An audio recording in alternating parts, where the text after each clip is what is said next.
Welcome to my channel. Hi friends, ಎಲ್ಲರೂ ಹೇಗಿದ್ದೀರಾ? ನಾನು ನಿಮ್ಮ ಪ್ರೀತಿಯ ಶಿಲ್ಪಾ ಶುಭಾಷಿಣಿ. ಸಾಮಾನ್ಯವಾಗಿ ತುಂಬೆ ಗಿಡ, ತುಂಬೆ ಹೂವು ಎಲ್ಲರೂ ಕೂಡ ನೋಡೇ ಇರ್ತೀರ. ಶಿವನಿಗೆ ತುಂಬ ಪ್ರೀತಿಯ ಹೂವು ಅಂದರೆ ತುಂಬೆ ಹೂವು. ಅದು ತುಂಬೆ ಹೂವು, ತುಂಬೆ ಎಲೆ ಎಲ್ಲ ಕೂಡ ತುಂಬ ಆರೋಗ್ಯಕ್ಕೆ ಒಳ್ಳೆಯದು. ಯಾಕಂದರೆ ಜಂತುಗಳು ದೇಹದಲ್ಲಿ ಜಾಸ್ತಿ ಇದ್ದಾಗ ಈ ತುಂಬೆ ಹೂವು ಮತ್ತು ಎಲೆನ ರಸಗಳನ್ನ ಜೇನುತುಪ್ಪದ ಜೊತೆ ಹಾಕ್ಕೊಂಡು ತಿಂದರೆ ತುಂಬ ಒಳ್ಳೆಯದಾಗುತ್ತೆ.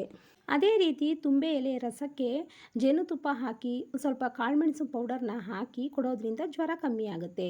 ಅದೇ ರೀತಿ ಹೇರ್ಗೂ ಕೂಡ ತುಂಬ ಉಪಕಾರಿ ಇದು. ನೋಡಿ, ಇಲ್ಲಿ ನಾನು ತುಂಬೆ ಎಲೆಯೆಲ್ಲನೂ ಕುಯ್ಕೊಂಡು ಚೆನ್ನಾಗಿ ತೊಳ್ಕೊಂಡು ಮಿಕ್ಸಿ ಜಾರ್ಗೆ ಹಾಕ್ಕೊಂಡಿದ್ದೀನಿ. ಅದೇ ರೀತಿ ಆಲೂವೆಲ್ಲ ಜೆಲ್ಲನ್ನು ತೊಗೊಂಡಿದ್ದೀನಿ. ಅದು ನಮ್ಮನೇಲೇ ಬಿಟ್ಟಿರೋದು. ಚೆನ್ನಾಗಿ ಅದನ್ನು ಒಂದು 1/4 ಗಂಟೆ ಕೂದು ಸ್ವಲ್ಪ ಅದು ಯೆಲ್ಲೋ ಕಲರ್ದು ರಸ ಬರುತ್ತೆ, ಅದೆಲ್ಲ ತೆಗೆದಾಕಿ ಅದನ್ನು ಚೆನ್ನಾಗಿ ತೊಳೆದು ಮಿಕ್ಸಿ ಜಾರ್ಗೆ ಸಣ್ಣದಾಗಿ ಕಟ್ ಮಾಡ್ಕೊಂಡು ಹಾಕ್ಕೊಂಡಿದ್ದೀನಿ. ನೆಕ್ಸ್ಟು ಒಲೆ ಮೇಲೆ ಒಂದು ಪಾತ್ರೆ ಇಟ್ಟು ಅದಕ್ಕೆ ಅರ್ಧ ಲೋಟ ನೀರು ಹಾಕಿ 1 ಸ್ಪೂನು ನಾನು ಇದಕ್ಕೆ ಕಾಫಿ ಪುಡಿ ಹಾಕಿದ್ದೀನಿ. ತುಂಬ ಹೇರ್ ಪ್ಯಾಕ್ಗೆ ತುಂಬ ಒಳ್ಳೆ ರಿಸಲ್ಟ್ ಕೊಡುತ್ತೆ ಫ್ರೆಂಡ್. ಕಾಫಿ ಪುಡಿನ ಹಾಕ್ಕೊಂಡು ನೀವು ಯಾವುದೇ ರೀತಿ ಹೇರ್ ಡೈ ಮಾಡಿಕೊಂಡ್ರೂ ಕೂಡ ಒಂದು 15 ದಿವಸ 20 ದಿವಸದವರೆಗೂ ಕೂಡ ವೈಟ್ ಹೇರು ಕಾಣಿಸೋದೇ ಇಲ್ಲ, ಅಷ್ಟು ಚೆನ್ನಾಗಿ ಕೊಡುತ್ತೆ. ಇದನ್ನು ಪ್ರತಿ ಸಲ ಈ ಥರ ಕಾಫಿ ಪುಡಿ ಹಾಕ್ಕೊಂಡು ಬೇರೆ ಹೇರ್ ಪ್ಯಾಕ್ಗಳನ್ನ ಮಾಡ್ಕೋತಾ ಇದ್ರು ಕೂಡ ಬಿಳಿ ಕೂದಲು ಶಾಶ್ವತವಾಗಿ ಹೋಗಿ ಕಪ್ಪು ಕೂದಲು ಆಗುತ್ತೆ.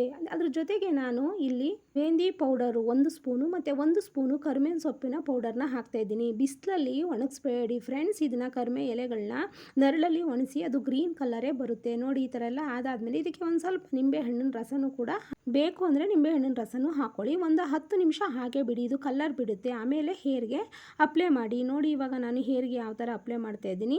ಇದನ್ನು ನಾನು ಒಂದು 15 ದಿವಸಕ್ಕೆ ಒಂದು ಸಲ ಹಾಕೋತಾನೆ ಇರ್ತೀನಿ. ತುಂಬ ಚೆನ್ನಾಗಿ ರಿಸಲ್ಟ್ ಕೊಡುತ್ತೆ ಫ್ರೆಂಡ್ಸ್. ನೀವು ಕೂಡ ಹಾಕ್ಕೊಂಡು ಟ್ರೈ ಮಾಡಿ. ಈ ವಿಡಿಯೋ ಇಷ್ಟ ಆಗಿದ್ರೆ ಲೈಕ್ ಕೊಡಿ ಫ್ರೆಂಡ್ಸ್. ಯಾರ್ಯಾರು ನನ್ನ ಚಾನಲ್ನ ಸಬ್ಸ್ಕ್ರೈಬ್ ಮಾಡ್ಕೊಂಡಿಲ್ಲ ಪ್ಲೀಸ್ ದಯವಿಟ್ಟು ಸಬ್ಸ್ಕ್ರೈಬ್ ಮಾಡಿಕೊಂಡು ಲೈಕ್ ಮಾಡಿ, ಶೇರ್ ಮಾಡಿ, ಹಾಗೆ ಕಮೆಂಟ್ಸಲ್ಲಿ ಹೇಗಿತ್ತು ಅಂತ ತಿಳಿಸಿ.